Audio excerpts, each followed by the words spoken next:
world! I'm Chris Pirillo, and you've tuned into another live edition of the LockerGnome Daily Report, or TLDR for short.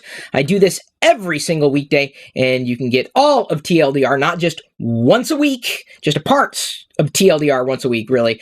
Head over to chrispirillo.com and sign up to become a patron right now. I'll repeat myself. Head over to chrispirillo.com, sign up to become a patron, and you get Tech Talk every single weekday, and then some. Plus, you get access to the live shows, etc. Over the next 7 days, I plan on covering beyond today's topic of 3 ways Facebook saves me money. For the patrons, 3 reasons why I ignore most new gadgets, 3 signs that Vine is going to go away, 3 Mac tricks that I use every day, 3 iOS tricks that I use every day, 3 Windows 10 features I wish OS 10 had, and then the next free video that everybody gets is 3 tricks to winning eBay auctions. So there you go. Something for nothing and something for something. Does that sound good? Hey, I'm doing what I can for you on a daily basis. If you want me to do something specific that I'm not doing right now, all you have to do is sign up and become a patron at chrispirillo.com. All right, let's go ahead and dive into 3 ways that Facebook saves me money. First, I don't know if you knew this. Facebook is for more than just posting cat photos, which I never do. And second, Facebook always says that, well, we're going to go ahead and devalue any kind of posts that involve a meme. As in, the algorithm is tweaked such that those types of funny posts would not get seen, yet it always seems to be that the posts that I make that are most popular are the ones that are memes. And then when I post something that I think has some kind of value, it's never seen. That's Facebook. So the first way, now that I've got those 2 little niggles out of the way, the first way Facebook saves me money. Number 1, groups. Groups are invaluable. I really, really like the Facebook groups that I belong to. In fact, it's kind of funny. I'll post something, to my own page, like a photo, for example, and, something that might involve like a weekend haul, and no one cares. Nobody who follows me really cares. But then I post the same thing to a Facebook group, and then suddenly, boom, it's just awesome. Well, why that saves me money is because very often in these groups, there are sale posts, and you got to join a group that, of course, accepts sales, and you got to be careful about the people that you deal with on a regular basis, because, just because they're on Facebook doesn't mean they're trustworthy. just because they're anywhere doesn't mean they're trustworthy. But people will post flash sales. They'll post deals and let you know, hey, I've got all this stuff. I'm trying to get rid of it. Who wants it? And I'm like, whoa, holy cow, that's like a better deal than you can get anywhere else. Now, if you join a group that is specific to a fandom or an interest, or like, let's say I'm a collector, so I, join groups that are tied into collecting, and then I watch for people to post sales. So I can save money, I can get exactly what I'm looking for, and really find out about things that otherwise I would not find out about. It's a great way, beyond just buying things and having those transactions take place, even though Facebook transactions, at this point, it's not really direct. Everything kind of gets circumvented. Facebook's just a great way of connecting with other people. The second way that Facebook saves me money is kind of in the same way, intelligence. Now, I'm not talking about people posting, random things that aren't intelligent at all, which seems to be what a lot of people like using Facebook for, spreading things that just are not based in fact. But it's cute when they send an image that they think is true, but in fact it's not. Snopes.com is an amazing resource. Use it. So, I'll often, use it for research or, learning about something that would potentially be a costly mistake. For example, I'm going to go back to the collecting group. And whether you're a collector or not, it's not, that's not the point. That's not the focus. I'm just using that as an example. But by joining a Facebook group and watching the intelligence, I see, hey, someone posts, I'm thinking about buying this. Hey, I just got this. Did I get a good deal? And then the intelligence that comes out, you're not going to find anywhere else. It's like, I'll know if I'm eyeballing something, like what's paying too much, what's not paying enough. what's hot, what's not. And so by doing that and researching, or really forward researching without realizing I'm researching something, I learn the greater value of something and potentially where I can save money in the future. Like, oh, I can see where someone posts this, it looks like it's a great deal, but it's really not.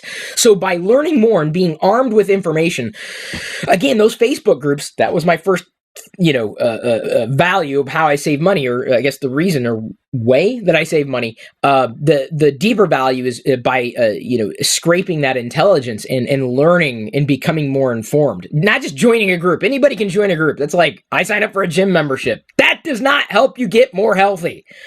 I don't know if anybody's told you this. It's generally not how it works. You actually gotta, kind of have to involve yourself in it. So by steeping myself in the intelligence that this group might be sharing, so long as you join the right group, it helps save money in so many different ways. You just learn what to buy or what to avoid. You learn more. And, I tell you, it's a bad day for me when I don't learn something new. And I'm over 40. So, don't tell me, well, I'm out of school, I don't want to learn anymore. No, that's not how it works. That's not how life works. The third way that Facebook saves me money, and I realize this is strange, but there's something called FOMO, or the fear of missing out. Very often, I will not be able to attend an event or travel to one place or another, but I don't necessarily have the fear of missing out. I don't suffer from that. So Facebook saves me money by allowing people to take pictures or video or stream or whatever and share their experiences with me. So I feel like I don't have to go. Like, oh, I am so glad I didn't go. Now, I suppose I could also say Twitter saves me money in that sense. I'll very often see sentiment suggesting, oh my God, this was a horrible experience, or I'll just watch. I'm like, I don't want to go there.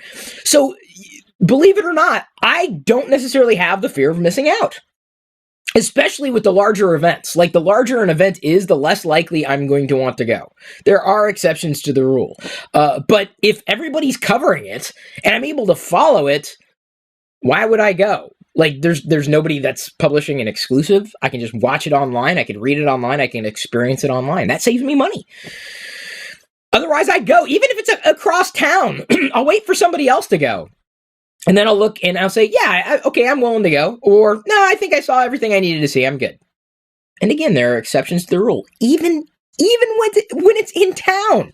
Even when it's local. Food sometimes, like, oh, yeah, okay, I feel satisfied. I'll eat something else. I'm good.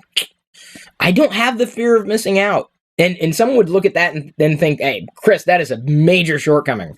I believe it is core to the Chris Pirillo oeuvre. Can't believe I used that word this early in the morning. Oh yeah, that was Fridays. And trust me, the irony did not escape me. Now, okay, so in terms of Friday's topic. Now, you may have a different way or a different thought about how Facebook may save you money. Of course, this is not a definitive list. I mean, this is just like right off the top of my head. I'm thinking, Facebook can be used for more than just sharing or reading status updates. It can actually be used to help save you money.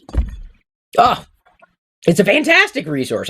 That's probably my primary resource anymore. Great way to connect with people who share passions and interests. And I think if you're not doing that, I think you're wasting the Facebook experience. It's not just for friends. I like my friends, but quite honestly, a lot of them post boring updates. There are exceptions to the rule. Believe it or not, I like the friends who post memes on Facebook. That's just me. If you post a picture of a meadow, I'm not as interested. I know you. I'm glad I'm connected with you, but come on, it's not my thing. Maybe you love pictures of meadows. Maybe you want to join one of those groups. I don't know.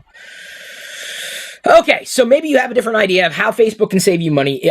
Believe me, I'm all ears. If you can think of another angle, I'm like I said, I love learning. I love learning new things every single day. I am going to move on now and showcase this weekend's Geek Haul, really this past week's Geek Haul, kind of an amalgamation of the things that I've picked up over the past week. And of course, you see a lot of this happen in the vlog. If you want to become a patron and continue the tech talk, because Facebook, tech. It's a website that is tech. It may not be a gadget, but I'm going to be talking about that in a future TLDR episode here, as you saw. Again, to recap, tomorrow's is going to be the 3 reasons why I ignore most new gadgets. That is a patron exclusive. 3 signs that Vine is going to go away, another patron exclusive. 3 Mac tricks that I use every day, another patron exclusive. 3 iOS tricks that I use every day, another patron exclusive. 3 Windows 10 features I wish OS 10 had is next week's free topic. 3 tricks to winning eBay auctions is next week's free topic. The 3 Windows 10 features I wish OS 10 had is actually a patron exclusive coming up next week. There you go. You want to become a patron and get more of what you want from me? Head over to chrispirillo.com and sign up right now. As of right now, however, I'm going to move on and answer some patron questions and talk about the news. Today's free podcast highlight was brought to you by all of my active patrons from chrispirillo.com. If you want access to the full TLDR episodes, both audio, video, past, present, and future, which can be up to an hour long or longer, with even more tech insight from me every weekday, plus other bonus content without ads, and support me at the same time, you can sign up to become one of my supernomies too. This is just a brief taste of what I'm producing for you daily. Again, get more through chrispirillo.com.